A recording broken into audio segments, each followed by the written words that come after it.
Right,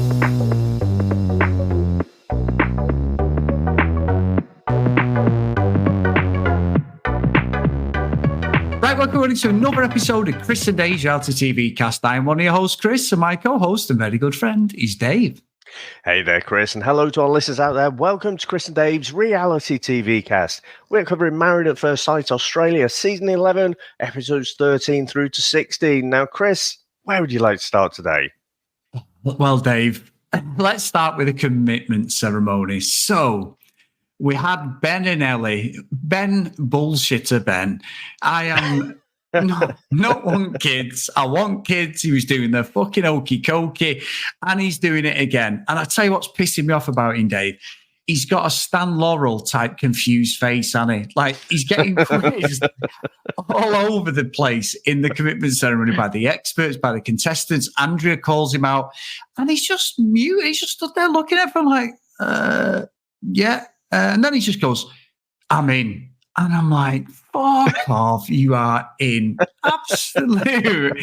He's not as obvious as some of the other people, but he's just not interested in Ellie. And you can't 1 minute say you don't want kids, and then all of a sudden I said this last week, but you see your nephew and niece and go, yeah, I mean, I definitely want kids. Fuck off. Yeah, I heard them crying in the background. And it's like, nonsense. I just thought, yeah, I want this. I mean, when I hear mine crying in the fucking background, it's like, oh, for fuck's sake, what's going on? Stop fucking fighting. What are you doing? You know, it's like a pain in the arse. But yeah, I mean, it's almost like he's come in with a bit of a plan, hasn't he? You know, he's going to bullshit it. Apparently, having a podcast is something to promote, you know, going on like a TV show. And it's like, oh, here comes the big time. But he just can't really be asked to see it through. He's like, yeah, he's getting called out, and he's got no good answers. Chris, I have to say, we've had a few callbacks, and it's not going to be the last one today, but callbacks to Harrison and Bronte from last season. And for me, even though Harrison was the biggest bullshitter in the world, and he's like, oh yeah, you know, really making a go of it, he's determined, you know, to convince everyone. You know, he's trying to fight his corner. Ben is just like, he can't be asked like to do the fighting, but he's just gonna bullshit his way through. But it's almost a bit beneath him to be bothered to do that. And I can't tell if is Ellie really buying it? Is she really that fucking gullible? But yeah, I mean, it's interesting where this couple's going to go, isn't it? Because we've seen.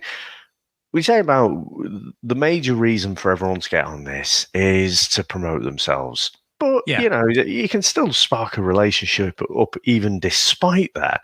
But it's almost like he's not even entertaining that idea. It's just like all a bit of an inconvenience. Not the only one who sees the weekends as being there, like, you know, oh, my fucking 9-to-5 job of pretending I'm married on maths is over now. I can go and do what I want at the weekend. Yeah, it's true. It is, and you're so right. It's like, you know, I can always throw back to Richie, you know, on the UK on the last couple of episodes, but it is the same. It's like Ben, once the camera's gone, he's being horrible. He's like teasing her like a little kid, and he's life partner is like, it's like the in-betweeners or something. Oh, friend. I'm like, oh, friend. But his portrayal on the camera, and obviously he got called out by a cousin or whoever that guy was in the first episode, and completely right. He was completely right to call Ben out, but it's the experts in it. The experts are a bit more aware now of what us as the audience feel, you know, like even though there's some things I want to talk about, there is comments by John, by Mel, by Alessandra, especially John. John is very aware of what's being said about the show. So with these two, they haven't got a fucking prayer. And Andrea called him out. She said that your insecurities is what's ruining the relationship. I think, yeah, you could probably say that, but I'd also say what you've just said, Dave. He's just there for the fame, the clicks. If he's promoting his podcast, fuck me, it must be one hell of a podcast. If he thinks going on maths is going to get him into the mainstream, I don't know what world, as we do a podcast, I don't know what world he lives in to feel like he can do that. It's not exactly going to be fucking Joe Rogan at the end of all this, is he? I don't know. He's an utter bellend, so he might come close. But I mean, he's just not interesting, is he? On any level, just the stuff that he says, he's just not an interesting character. So, yeah, I don't know. I mean, these guys are in the bin, surely, aren't they? 100%. And I tell you what, David, you say like Andrew and Richard, if we move on to them, why is Richard sharing all this stuff about their sex life? Is he like trying to be in with the kids or something? Like he seems dead genuine, and then he's just like, mate, we get it. Everyone sat there like, oh no, this is like my grandparents saying they're having sex or something. Please stop, please stop. You know, it's really bizarre. He keeps sharing this stuff. He's just weird, isn't he?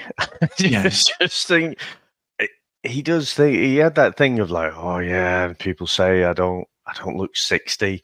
You know, and it's like, I don't know, mate. You sort of do.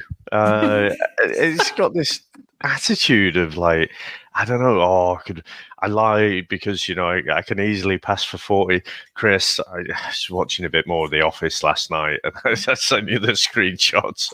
It's like I was watching the Christmas specials where David Brent's trying to get himself a date and stuff, and it's almost like that. You know, where he's trying to be this young hipster or something, and yeah, I think that's behind his oversharing. I don't think it's necessary myself, but yeah, I mean, they seem to be enjoying each other, don't they? Literally, Dave, that's a very good segue. I'd say who isn't enjoying themselves though, Dave? And I love the fact that she got called out with Sarah and Tim. I love the party political broadcast apology that she came out with. You know, I won't even to say, I did not have sexual relations with that woman. You know what I mean? It was like she apologised to him, but not directly. Then apologised to the group. And fair play to Mel. Mel was like, yeah. You're not even apologising to him. You're not apologising directly. You can't look him in the eye. And honestly, this Sarah is fucking fuming. Anybody criticises any part of her, and you can clearly see, Dave, that Mel is now on her hit list of like voodoo dolls that she's knitting when she gets home, because she can't. I mean, nobody likes to be criticised. I think as you get older, you become more aware, whether we like it or not, that sometimes, you know, the bellend that you think they are is sometimes yourself, innit? You know what I mean? We can all be stubborn. We can all overstep the mark. But Sarah, at this present time in her life, she has not got that awareness of herself, has she? And she just thinks she's right. And no matter what Mel said, anybody else said, she's having none of it. Even Cassandra was brilliant again. She laid into it. She's like, perhaps you're a bit scared of her, Tim. And he's like, well, and then she jumps across him, doesn't she? She speaks for him. She's fucking weird. These are not going to make it at all. Well, she just comes across a bit fucking abusive, to be honest. Yes. You know, I think the way she sort of speaks for him, even when people direct questions to him, and you can see, we've said this with, you know, the other way around, when you've got a domineering bloke like the guy from the UK season last year, you know, he was quite, you know, like a cult leader or something like that. And it's the same with Sarah. She's just too much, and it's slightly sinister the way she communicates to him. And I don't know. I just don't feel like this couple have got any chance now. I think she's really kind of showing her true colours. The whole thing, yeah, the 9 to 5 is epitomised by her more than anyone, isn't it? It's like, oh, it's the weekend, you know, now I'm off now. I don't have to pretend I'm married to you. And he seems to still be trying it.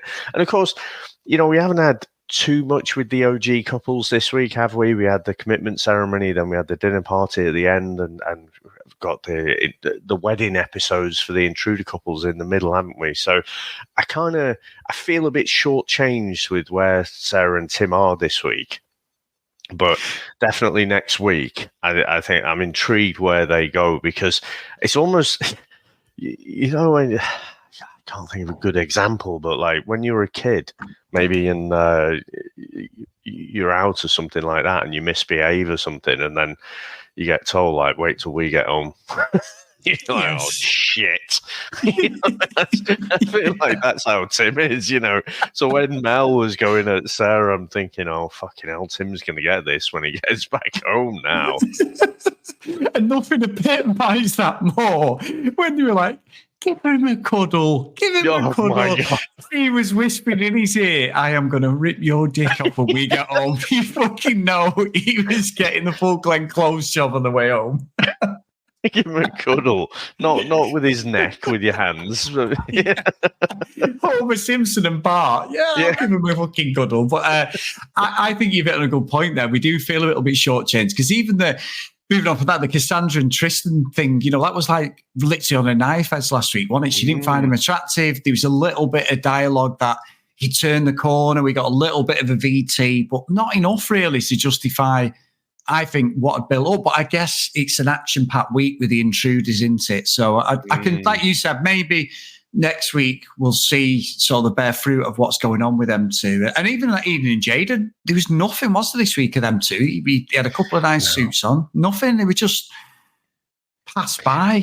Well, when we get onto the dinner party, it did flash. The camera flashed to him for a second. I go, "Oh, fucking come on, Jaden! This is your moment. Step up." Yeah, but he didn't. He didn't. He didn't. Now I know, like, obviously we've got these characters in here, Dave, and we got the Intruder couples this week. So we got 3 Intruder couples. However, Stephen and Madeline, right? So we sat there, me and Sam, watching it. Madeline comes on, pretty girls, comes on. I used to be an actress. I'm a sidekick now. And I'm there going, this is fucking bullshit, this. So Sam then goes, I recognise her because we've watched like Neighbours and Home and Away for years, and I went, yeah, I do, but I don't remember. Anyway, go online, Dave. She appeared in over 50 episodes of Home and Away. She was pretty much a regular for literally a year in there. She had, I think it was ginger hair at the time, but for me, the whole situation with her is the producers have come to, in my opinion, and said, we need you to play a part. And I don't believe any of it. The talking to the psych, to the outer world, people above her and that. I'm not buying any of that shit. This stuff with the cow, where she's an actress, she can cry on tap. I am not buying any of it. And I must admit, it really was the bit of like maths this week where it was like, oh no, you're going full on Love Island here. This is absolutely fake. They've just come to her and said, play a part. I don't believe anything she's doing genuine. And Stephen is just going, what the fuck is going on here? He hasn't got a clue. It just seemed too much for me, Dave, and too fake. And that's what I was disappointed with, really, because why would you do that with someone like this? It just doesn't make any sense. Well, I think the first thing I'll contest is that a Home and Away actress can cry on tap. I'm not sure about that one. Very good. I think that to be fair, I mean, old Stephen, when he sees her, he thinks, "Fucking hell, I'm punching here, aren't I? I've done well." But whether she's putting it on or acting, I don't feel like Stephen is in on it. No. I don't think there's any good way of looking at this, because if you say it's genuine, and you're like, oh, is she talking to spirits, or is she a bit fucking schizophrenic? I mean, maybe one of those things, or if they're putting it on, putting this poor lad through all of that, I don't think any of that comes off well at all. But yeah, it was all a bit mad, wasn't it? And it was pushing the boundaries just a bit too much on believability. Like you say, they had a steak the night before, and then she's decided, oh, I can't eat these cows. And, when she's almost like speaking in tongues at dinner, and you can see his face, he's just like, what the fuck's going on? It reminded me of Quantum Leap. When he's going, Sam, when he's talking, he's like, oh, Randall and Hopkirk, they're just talking to nobody. I'm like, oh, come on, don't give me this shit. You know what I mean? Hang on a minute, I'm getting something. You know a John. Oh, right, okay, yeah. You know Stephen. Oh, right, okay, yeah, of course. Oh, my God, she's amazing, yeah. How many children? You're going on a long trip? Oh, but it's a holiday later in the year. Oh, my God, it's unbelievable. Oh, how do you know these things? Come on, fuck off. I'm just... She was looking at the camera as if to say, are you buying this shit that I'm doing here? And he's buying it. Because I'm sat there going, oh, for fuck's sake. I couldn't wait to speak to you. I was like, Dave must have picked up on this as well. Like I say, I mean, I can kind of maybe buy that she is hearing it or whatever. I guess, the revelation that she's done all these episodes of Home and Away before, it makes you wonder. But it was just something very off. It was a bit much even for maths, wasn't it? Yes. Yeah, because you're right. And then I'm thinking, right, okay, then let me play devil's advocate. If this is real, she's not in a good place mentally. Why is she on this show? If this is real, why have they let her on the show? And that's when I kept thinking it's fake, because they're not going to they've got a duty of care. And I'm thinking, if she's in a bad situation like this and she shouldn't be on this show. And that's why the whole time I'm thinking, yeah, this is utter horseshit. This absolute bollocks. Yeah. So, but anyway, but yeah, let's see. It's only going to get better. In a group situation, though, I'm waiting to see what that'll throw up in a dinner party at Summit. So let's see. Fantastic, yeah. Then we got Michael came back, didn't we, Dave? He'd obviously, his partner from the original first episode had sort of emailed the producers. John had to come and break the bad news and said, like, look, I'm not interested. And then he gets Stephen, hairdresser. Sounds like he's a bit of a celeb hairdresser, to be honest. Successful guy, saying like, I'm very secure financially and that. But then we get the backstory about a terrible accident when he was a kid, and he's got his hair over his one side of his face. But I think what I liked about Stephen was, and I'm going to say this very loosely because we know, like you've said, we all know they all come on this show for various reasons, and most of it is that popularity thing. But he was gutted when Michael said, oh, basically, you weren't my first pick. And he's like, well, what the fuck's going on? Why am I a backup sort of thing? I thought it was quite interesting because it's true. Michael's got with this guy who the alleged experts think is ideal for him. He pulls out. Stephen then comes in because Michael's not got anybody. Next minute, Michael's fully on board with Stephen. I think that's what Stephen's saying. Like, what's going on? Whether he understands the process of it's maths. You'll get paired with whoever wants to stay with you till the end of the show if you want to stay on TV. But I did feel that was a bit of a genuine conversation, to be honest. And the fact that he was a bit pushed out, I was like, actually, I do believe he was being genuine. Yeah. See, I didn't see it that way. I saw it that. Like, okay, you did go to the it's not a stag do, is it? What was it? Box party thing. Yeah. And he was going to be paired up with someone else, and someone else went off.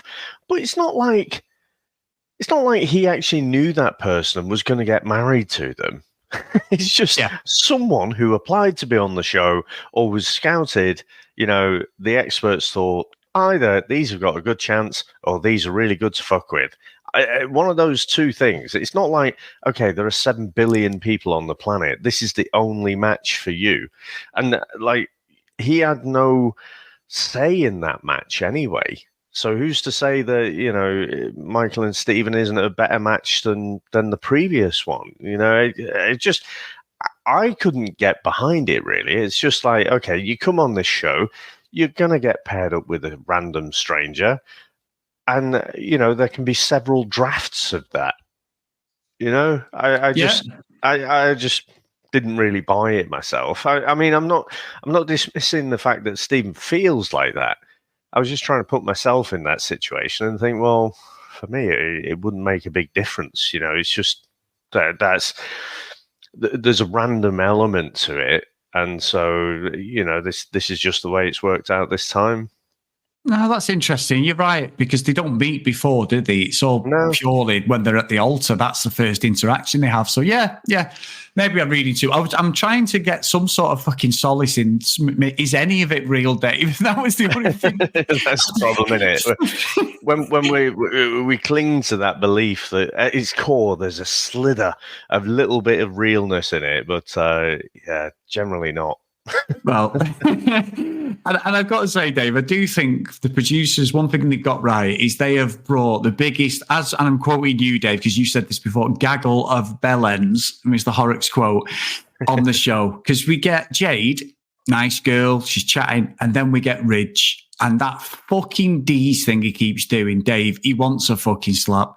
It was getting on my nerves. I thought he was a play on words with his two fucking 6-year-old fucking mates when it was like D's was basically double D. So me and Sam were debating it. I said, I think he's been just trying to be clever and he's talking about her chest area. And that wasn't correct. It was just something he was doing all the way through. But what about... He went 1 minute, he seemed dead genuine, and the guard had dropped, and he'd say something really nice about Jade. And then obviously we got the backstory about how he grew up and what he's had to go through, you know, and everything. And you're like, oh, maybe it's just an act, it's just something. And then he kept fucking doing it. I mean, his two mates are a pair of cocks, aren't they? Absolute bellends. And you could see everyone in that room walked out there on crutches. The fucking toes had curled up that much. It was cringe.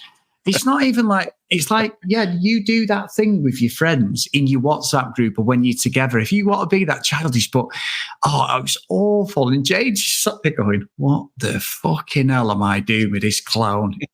What did you think, Dave? He was a right cock, wasn't he? Yeah, one of the biggest bell ends we've seen, I think. I just, the whole days thing. I think they've come on that show thinking, we'll keep saying this, and then it'll catch on like a catchphrase. It'll take off across Australia. Everyone will be saying it. Days.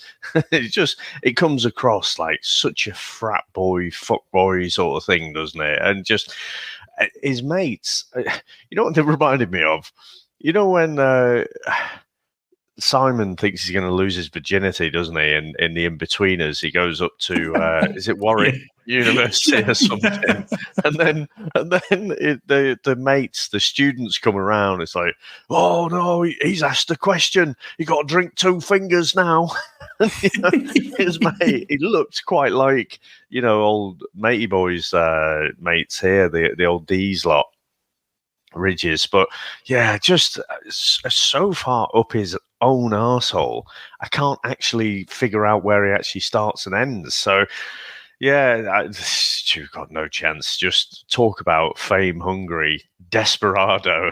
That's this guy right here. So yeah, I mean, he'll be a character, won't he? He'll do something, but yeah, the couple's got no chance. Fucking no chance, Dave. So, Dave, I know we've built up a little bit, had a bit of a skate over the sea this week, but the fucking dinner party. And you were ahead of me on this, and you were like, mate, what's the dinner party? And I'm like, I know, I will. And honestly, fucking unbelievable, this dinner party. So Lauren comes in. Jonathan, now I've got a question, Dave. If you're with your mate or whoever Lauren's with Tory mates or Jonathan's with Jack, and he's sworn to secrecy. If you're sworn to secrecy, if you do reveal that, because we've all done that, I won't tell anybody. You might have told your partner, but they're not going to say something, are they? They're going to keep their mouth shut. Not on maths, Jonathan. Not on maths. And Lauren come with this agenda. It felt a bit set up. She straight away goes and speaks to Sarah, doesn't she? But the dialogue Jack's used against Tory, and honestly, we said it last week, she gets everything she deserves, Tory, at the moment, because she's just fucking Bronte. He could do nothing wrong, even when they told her what he said about, when it comes to the weekends where we swap partners, if you want to sleep with her, you can, or, I'm paraphrasing, that's what he said. And it's like, he said that genuinely. There's a reason that they have never had sex together. It's not because he's a good fucking Catholic boy and wants to get fucking married first date, because apparently he's the fucking Wish version of Christian fucking Grey, isn't he? He's read all them books, the little prick, and he's fucking man bun. He's a horrible fucking weasel fucking dick who spends more time in the gym, and then fucking 1980s Jane Fonda fucking outfits he keeps wearing are getting tighter and tighter by the episode when he comes back from the gym. He's a cock, Dave. Tory's better looking than what he gives the credit for, but he thinks he's the fucking dog's bollocks, and he's not even good looking, Dave. He's got the body, and that's about it, because he's a dickhead. And honestly, everything that was put at him this week with Lauren and everyone was totally correct. He's so inappropriate. He does not respect Tory. But if she wants to stay in the show, she's going to keep doing this, and we're going to get more frustrated until there's a point where she's like, I don't need to be with him now. Like Bronte, 2 or 3 episodes in the end, and she's going to leave. That's my prediction. I might be way off there. They may be madly in love and engaged by the time, because we're behind everyone. But I don't like him. She's a bellend as well for putting up with it. And everyone else is looking out for him. She just cannot see it. Just doubles down on him all the time. What a fucking dinner party, though. Sorry, I don't think Jack. It was a great one, wasn't it? Because you could just see it all building up and stuff. And let's put it out there, like the crescendo to the whole piece is when he tells Jonathan to muzzle your woman. I'm like, oh, you know, you do realize you're going to be at a commitment ceremony tomorrow, mate. You are going to fucking get some pelters for that one. But yeah, I tell you what, Chris, I mean, I'm wobbling on Bell End of the Week this week. I don't think we dished out the award last week. The obvious one is Jack. But you know who else who I think's in the running? Fucking Jonathan. Yes, because I tell you what, to actually divulge that information and then, you know, he surely knows what Lauren is like. She's going to say something. And I kind of feel like once you're burdened with that information, you've got to tell your mate, haven't you? You know, if your mate is playing this character of being really into Jack, well, you got to kind of let her know what's been said. And I don't know. I feel like all of the negative things that Lauren has been saying about Jonathan, about like he's just, you know, he's a bit of a fucking wet lettuce, really, isn't he? You know? And like he just showed himself to be that, and it was a weird kind of thing where, you know, the more that Jack doubled down and was basically trying to gaslight everyone, yeah, I do find her sexually attractive. What I found weird was none of the guys stepped up. I feel like Timothy would have done. Only he upset Lucinda last week, didn't he? Because he was going at people, and then, you know, she was annoyed at the time, but at the commitment ceremony, she pointed it out. So I think he might have said something, but he wasn't. No one called out the fact that Timothy has said in a group setting that he just doesn't find his wife sexually attractive, but he's saying it there. He's lying through his fucking teeth. And then Jonathan's like, yeah, what he said. It's like, fucking hell, get on your knees and fucking blow him off, for fuck's sake. He got into the fucking submissive character himself. Chrissy really pissed me off. I can fucking tell, yeah. So I think he was having a mouthful day. But anyway,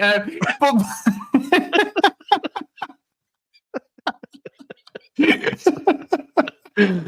did though, didn't he? You're right. He's like Jack. The way Jack does it to Tori, he went, "Oh, Tori knows my sense of humour." Looks at her, gives her a kiss. She was fuming when she told this, but then she was like, "Hang on, I'm on the show. Okay, I'll just accept it, because if I don't, I make a big thing of it. One, everyone's going to be right. They're going to see through our plan that we're staying till the end." And then he did the same thing with Johno. Oh, as they were calling him, Dave, fucking Johno. They were calling him Johno, weren't they? You know, proper Aussie, that abbreviation. But he did. He looked at him for ages and went, "You think carefully. You know, we're friends, blah, blah, blah." And he went, yeah, you're right. And he bottled it. And I think that's going to fuck him and Lauren up. However, Dave, also, we do know what's coming here. I might be wrong, but it's got to be Lauren and Jack together when they swap couples, and it fucking living together. Christ. Harrison did it with her from last season, the blonde girl, wasn't it? Oh, what's her name? They were together, weren't they? Same house, same flat. Was it Melinda? Melinda, yeah, that's it. Yeah. They put them together, didn't they? Because I was like, oh, hang on a minute, is there a spark here? And I was completely wrong.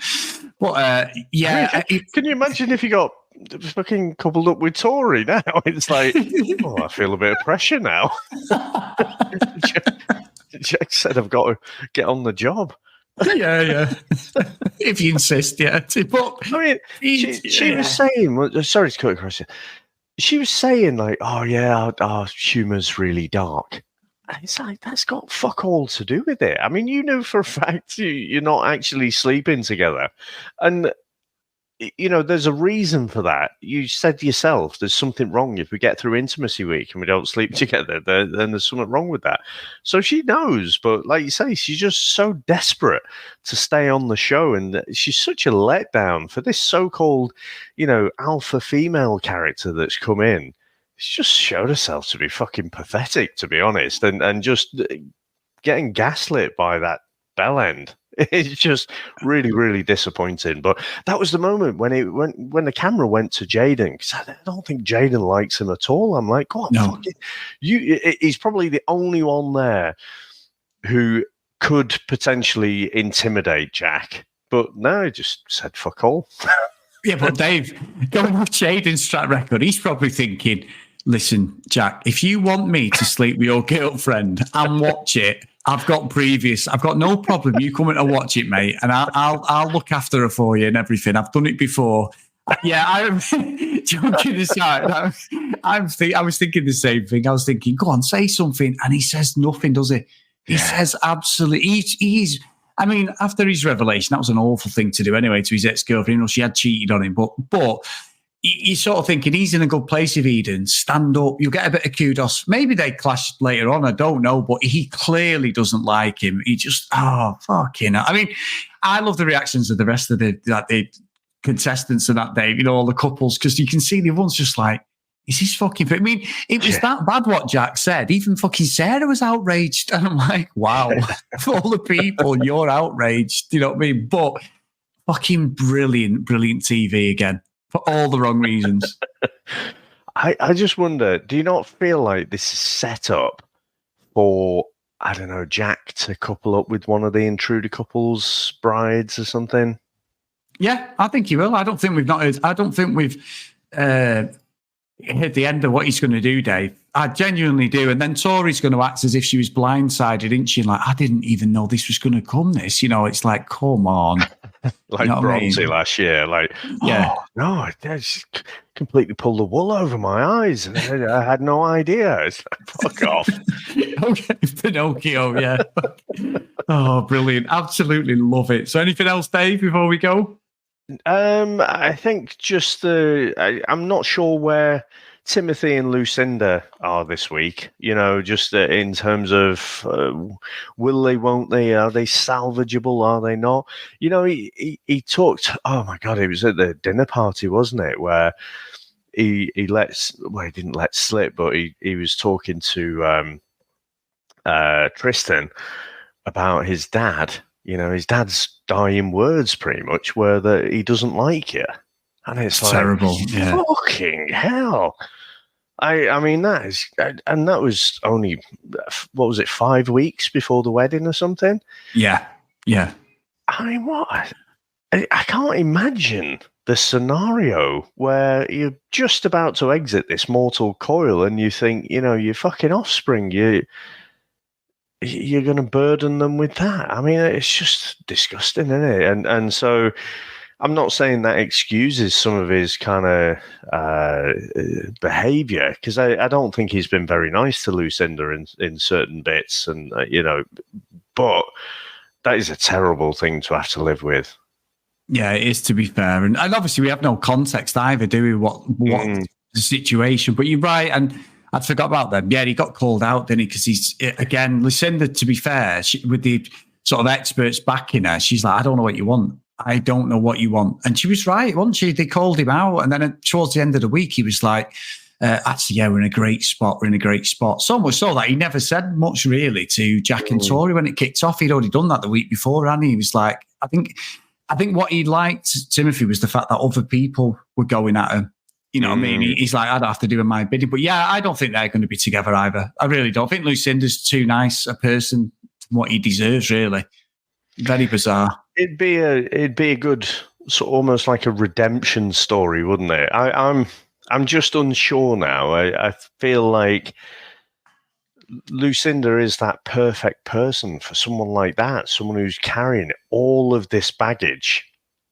I think like it could be a bit of a redemption arc, I think. I don't know. I'm not saying it will be. I'm just saying I'm open to the fact that, I mean, some of the fucking couples have got to work out, surely, Chris.